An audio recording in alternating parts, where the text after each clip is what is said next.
Hello, and thanks for visiting my channel. Today I'm going to share with you some pros and cons of using a small utility trailer.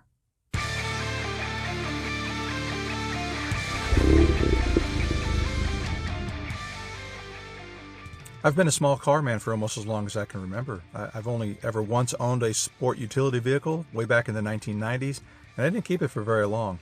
I've never owned a pickup truck. I just don't feel like I need one. Small cars do it for me. They're fun, comfortable, and efficient. They just fit me. But sometimes I need additional cargo space. Back in 1999, my wife and I were transferring across the country and decided to make a 6,300-mile tour out of it. We were traveling with 2 cats and a turtle and needed everybody to be comfortable. Check a link in the video description below if you want to read a little bit about that trip. There came a point where I decided I wanted the versatility of a small utility trailer, so I've had one of those since 1999. I love them.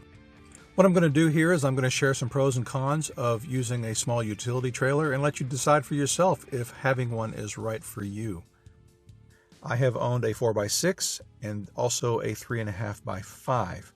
The price of admission is not too bad if you are looking for bargain shopping, like with a Hitch by Kurt and then an inexpensive cargo trailer. Plus lighting, you can get into it for as low as, say, $700.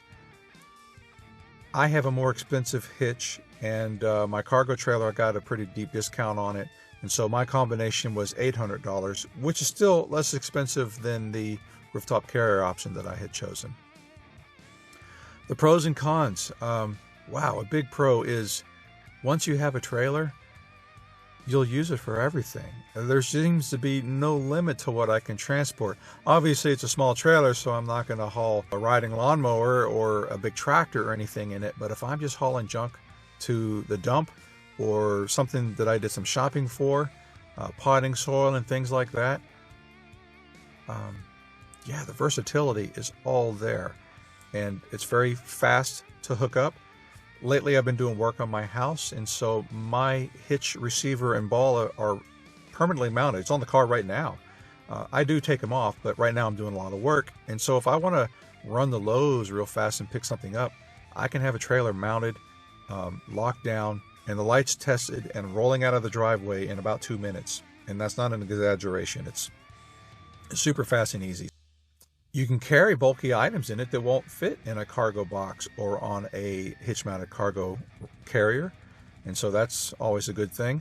It is silent most of the time, and by the times that it's not silent would be like if I'm going over a speed bump or if I hit a pothole or something, that when the trailer bounces or hits a jolt like that, that jolt is transmitted through the hitch, and therefore I hear it here in the car. And it's not terrible. If I'm on a smooth road or on the highway or something, it doesn't make a sound. It's like it's not even there.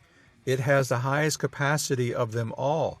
Both the cargo carrier and the rooftop box, I was telling you, you can only put about 100 pounds on each of those items.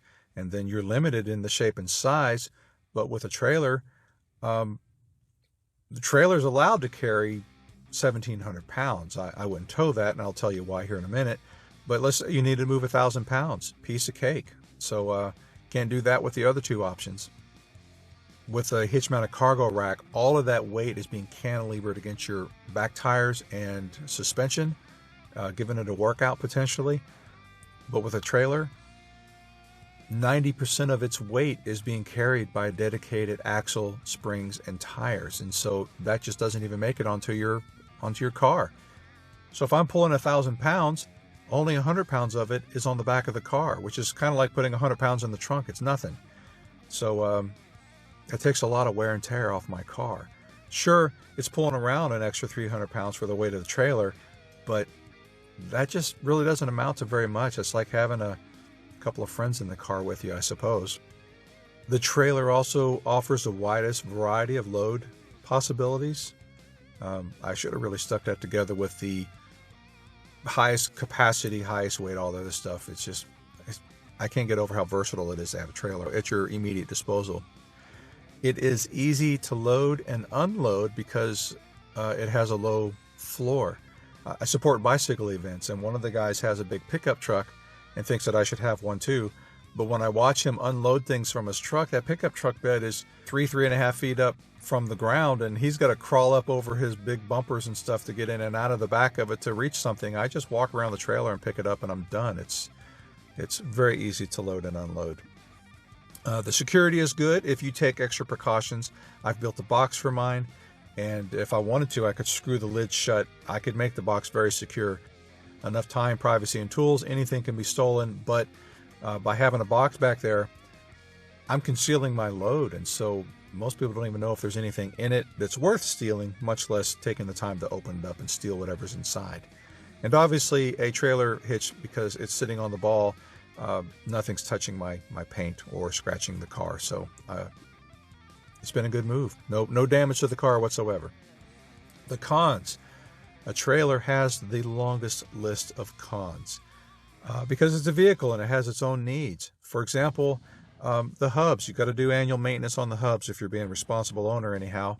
You can let it drag on for a few years, but then you might be replacing hubs instead of repacking them.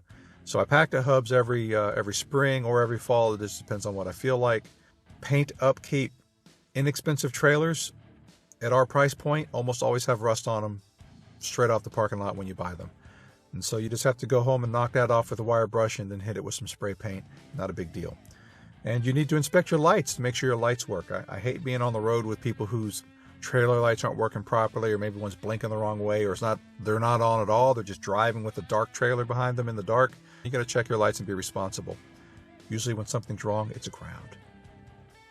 The trailer, it's a vehicle, so it has to be registered. So just keep that in mind. It's another set of plates to keep up with, but it's not a big deal and it's not expensive to register a trailer. You're going to need new tires.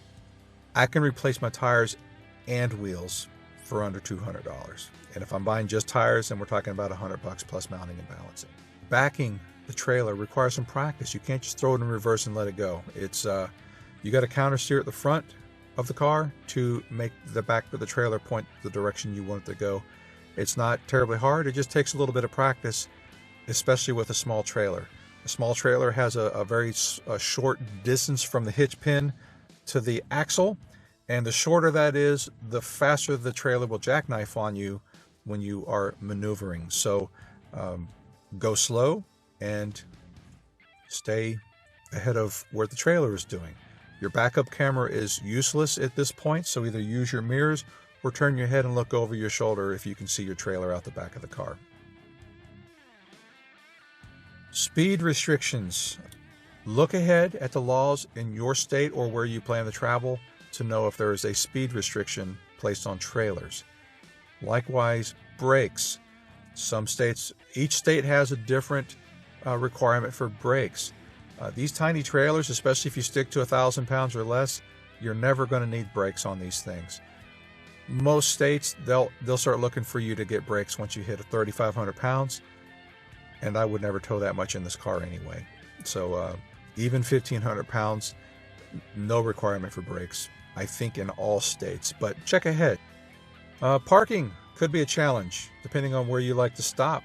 I have become a bit of a wizard when it comes to parking my trailer, and so I can get into a lot of places that most people don't think that I can get a trailer into. And on top of that, parking at home might be a challenge. Maybe you live in an apartment complex or have a homeowners association that doesn't allow trailers in your driveway or in front of your house. So storage could be a bit of a concern. Just think ahead about that before you make a purchase. And the final con is out here in the East, we have a lot of toll roads. And if you're accustomed to just blowing through a toll booth with an easy pass and paying the lowest fee, which is for 2 axles, just know that with a trailer, now you are 3. And so your toll rate is going to go up. More axles equals more toll. So keep that in mind when you're planning your routes, or don't be shocked when the bill comes and you're like, wow, that was really expensive. Some random info about trailers. It's neither a pro or a con. Automotive manufacturers don't talk about towing capacity on passenger vehicles anymore. The Volkswagen manual, for example, the opening sentence says something to the effect of, "We do not recommend towing with your vehicle." And then they take 3 pages to tell you how to tow with your vehicle, but in no place does it tell you what the capacities are. information not available at publication is what it says. I looked at the Volkswagen UK website. That's where I get my information from. So 175 pounds on the tongue and up to 1,400 pounds without trailer brakes. With trailer brakes, they embrace 3,500 pounds, which I would never do in this car. But over in the UK, they also limit their vehicle speed with trailers to, I want to say 100 kph, which is 62 miles an hour.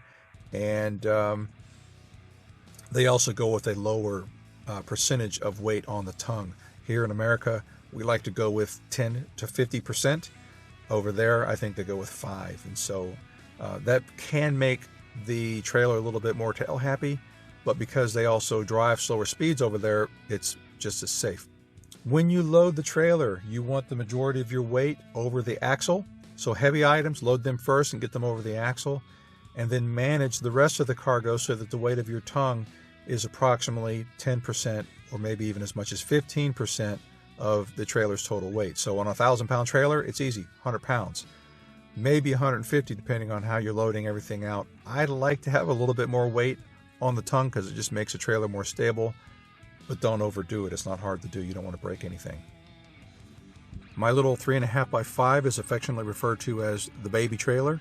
The combination of my GTI and that trailer is really no longer than a Sprinter van or a Ford F-250 with crew cab and extended bed. Any of those are around 22 to 23 feet, and that's about where I am. And so maneuvering in and out of traffic is not that hard. I can drive through any drive-through I want because my combination, unlike a Sprinter van or a full-size pickup truck, it articulates in the middle. So the trailer follows me very closely wherever I go. So anywhere I can do a U-turn, the trailer would just follow right behind me. It's wonderful. It's fast to connect. And even if I don't have a ball mounted, it only takes me a minute or two to mount a ball, and then I connect the chains and test the lights, and less than 5 minutes I can be on the road with a trailer in tow.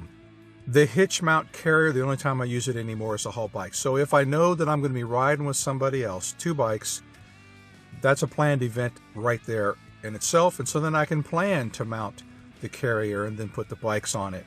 Otherwise, if it's just me, 1 bicycle, the bike goes in the back. Put the seats down, bike will slide right in.